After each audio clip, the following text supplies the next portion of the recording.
हाथ जोड़ी कहेले गौरा दे सुनिए माँ।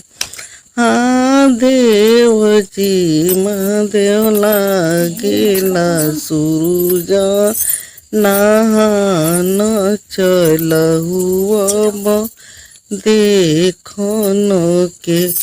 महादेव लागेला सूरज नहान चलहु अब देखन के।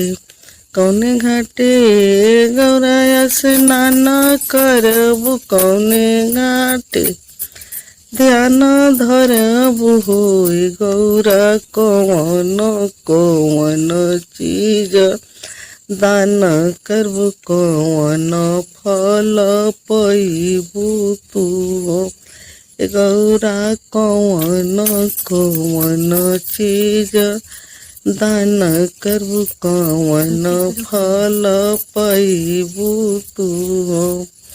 राम घाटे शिव स्नान करबु सूरज घाटे धान धरबु होई महादेव सोने के महलिया हम दान करबु कार्तिक फल पाई गणेश फल पाई।